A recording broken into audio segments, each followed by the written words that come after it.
The 1923 Austin 7 Post Office Special Cyclekart is back in New Mexico. Special thanks to Mike Kelly and Marshall Tway. But Mike, you are the man. Let's get this thing out of the truck. I just got it home. Let's get out of the truck and see if we can halfway look at what we got.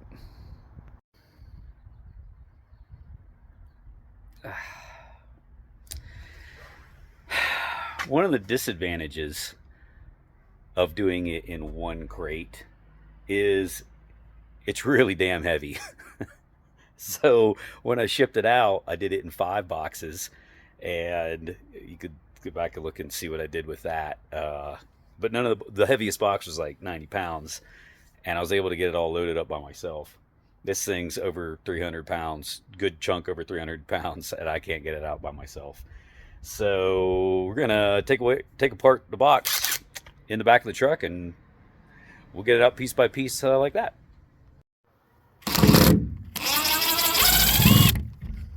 Last one.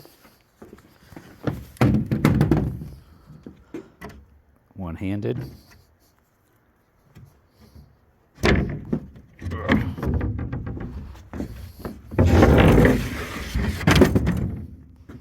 Hey, there's a Cyclekart in there.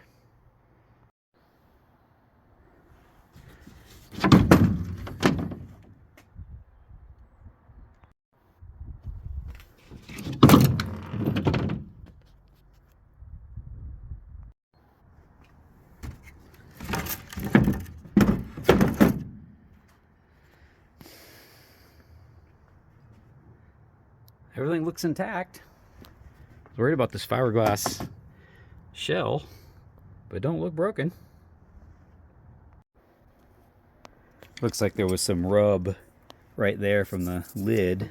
Tire looks fine. These were empty, but the box we made was exactly the height of the tire. So there was some rub right there, and then there was some rubbing over here. You can't see. I'm worried about pulling this away. Actually, I'm not worried. No, that looks fine. But the back side of that one definitely showed some witness marks where it was rubbing. Oh yeah, this is what we did for these wheels. On the hub side, that was the side that went against the crate. This is the side that went against the Cyclekart. Just put a piece of wood in there, rode against the body, and it wasn't pushed. There wasn't a lot of pressure. It was just sitting next to it. Of course, we know it's going to move around and whatnot as it settles. And then to keep the cart from moving around, we blocked the bottom of it. It's going to be hard to see in this one. We did it in the inside. It's actually on the inside on both sides. And that kept the Cyclekart from going left or right in the crate. And then there was another one in the back to keep it from going backwards. And one up front. You can see right there, that one kept it from going forward. So it was actually blocked in on the crate from going left to right. There was nothing really to keep it from coming up, interestingly. So if it bounced up somehow or another and then set up on top of one of those blocks, it would have been all wonky as all get out. But if I was worried about it in hindsight, I could have strapped it to the crate, to the pallet. But we didn't, and it was fine. So there you go. It may not look like that much room inside there, but believe it or not, in that cavity and in some of the space back here, we had everything you see here jammed in there. It'd be a 20-minute video if I and ummed through all of the eaches of all of this stuff. But these are the parts that had to come loose in order to get the rear axle and front axle off and make it narrow so it fit in the crate. And again, believe it or not, all this stuff fit inside the body and that back cavity Cyclekart around the axle and the drive. A couple spare parts, seat cushions, of course the axles, and snivel gear. And you know, anybody watching this that's thinking about disassembling their cart, crating it up, sending it to an ice race, and wondering what else to take, wink wink, Kelly would Kelly Wood, I know you got blue and red. That'll fit up nicely. They're light and they'll fit in a crate. This is the first thing you buy. Here's your 20 bucks. All kinds of them. They're called yak tracks, and they go on the bottom of your shoes so you don't slide around on the ice. Required. You definitely need those. I like, for staying warm, these are basically cycling pants. Neoprene-ish. I don't even know what they're made of, but they're for cycling in the cold weather. I wear them underneath my jeans or underneath pants. And some various cold weather gloves, booties. These booties are really, really nice. And then these are ski or snowing overalls. And they're insulated, of course, and then they got a knee pad on them. So if when you're inevitably on the ice working, it's not so bad. Of course, a good winter riding jacket, which I barely wore this year. It actually wasn't that bad on the ice at all. And the helmet. Not shown here are the boots that you would want to wear. Good shoes. I actually wear a low hiking shoe. It's a shoe. It's not a boot. And then I have a neoprene cycling cover that goes over top of that, and it works pretty well. Yeah. So these are the parts we just went over in the driveway there. These are the actual parts for the Cyclekart. Most of it's axle stuff, steering, and some spares, chain, whatnot, carburetor. But I would be remiss if I didn't talk about one part that came back with me in particular. This is the pull start cord that Dan and his buddy Richie figured out for me. So you can see that bell that's attached to the flywheel. They basically wrapped this around it and then pulled it off. And then you see that little notch? The knot goes up in that notch first, and then you wrap the cord around it, wrap it around itself like three times. I can't remember, 4 times. And it pulls, starts the motor. The cord comes free. What broke was there's a plastic wheel. There's a plastic wheel on the inside in there that has some springs and some metal tabs that when you pull them, the metal tabs stick out and grab that bell. And it broke. That plastic wheel is what broke.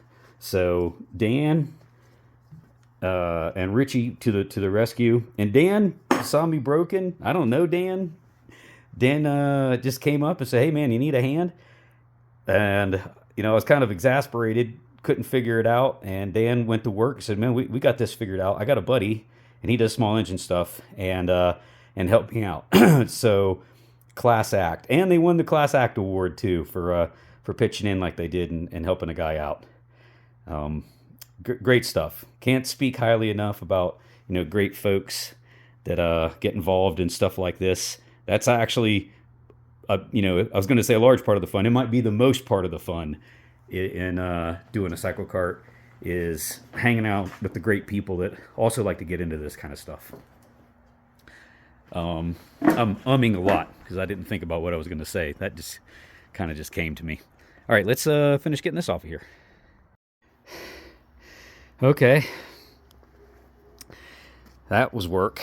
I basically just manhandled it, pulled it out. I put the nose down. I had the nose on the ground and on the front there. And then I picked up the back end and pushed it around and worked it around and got it down and then slid it around. So the back end's where the weight is. She's not as heavy as most Cyclekarts. I don't think it's as light as... I don't think it's the lightest one out there. I mean, I know there's a couple really, really light ones. I had to sacrifice some strength. I had to build it up. I could have probably been lighter. I don't know. Okay, I'm out of breath. Down here where I can look at it, is that from where the wheel was up against it? Damage? Is that damage from the shipping?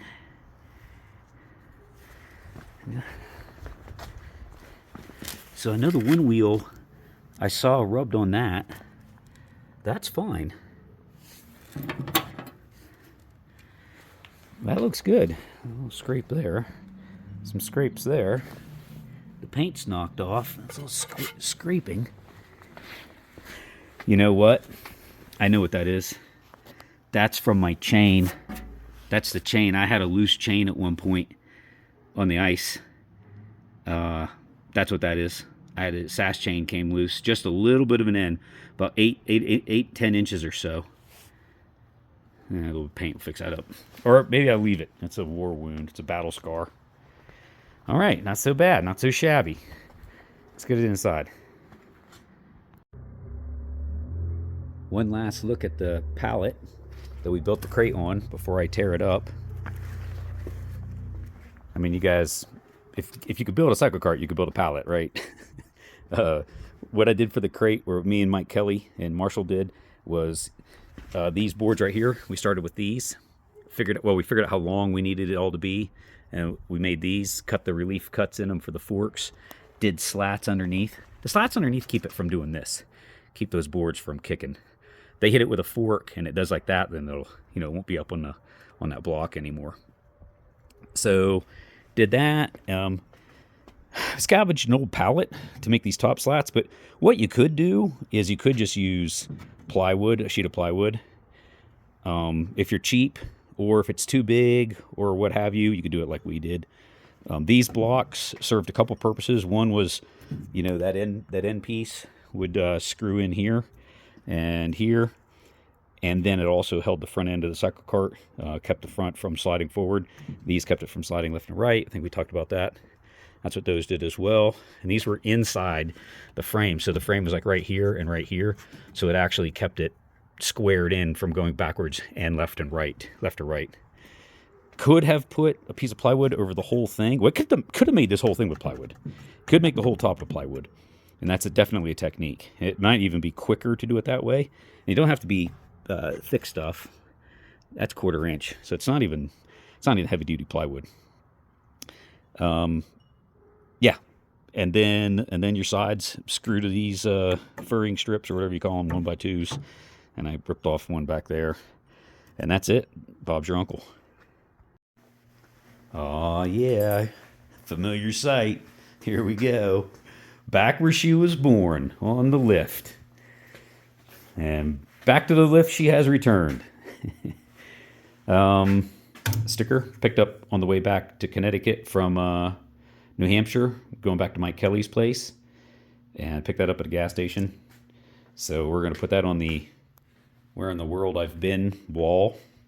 And pretty shortly, I'll get to add Utah to that, because we are getting ready for Huntsville. And if we're going to go to Huntsville, we got to be running in good shape. So we got to get some things fixed on this thing.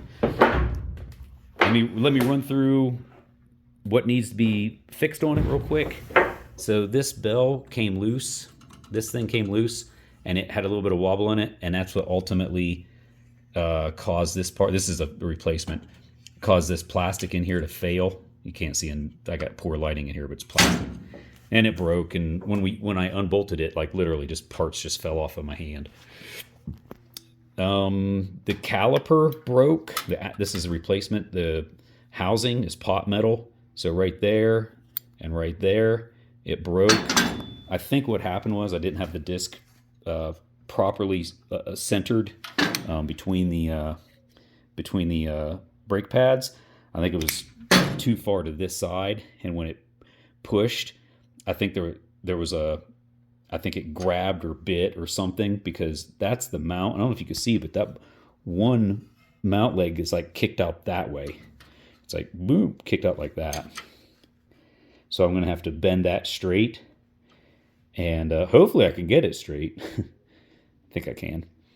And I got to really scrutinize it and make sure that's all good to go.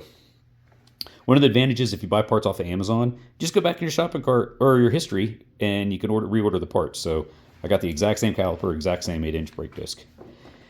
And I was having problems with that VM22 I had on there. It was actually a real deal VM22 Mikuni. I just couldn't get it right. So I got a VM22 knockoff. I say I couldn't get it right, but I didn't even try. Devlin, God bless you if you're watching. Devlin gave me very detailed, good instructions on rejetting these things. And I've farted with jetting on cars like 20 years ago, so I know the theory. Like if you're running rich, go to a smaller jet size. If you're running lean, go up a size. And so I know the theory of it, but I haven't done any of it. I didn't do any of it on these on this cart right here or the Blitz and Bends. Basically, just slapped on a carburetor and I just go for broke. So Devlin, thank you. We're trying to get this thing tuned right for Huntsville, and hopefully she's running good. I think that's it for this one. I can tease what I got going on over here, but this one's a long ways to go. It's a build in progress. Big old Edwardian with and yes, you're looking at it correctly. It's an underslung chassis, which got a lot of work to do. So if it's ugly, don't sit here and pick me apart. But if you ever are looking at your what are they? The Vanderbilt Cup races and some of those other ones, 1909 and 1913. There was a company called The American, and the lead engineer was a guy named Stutz.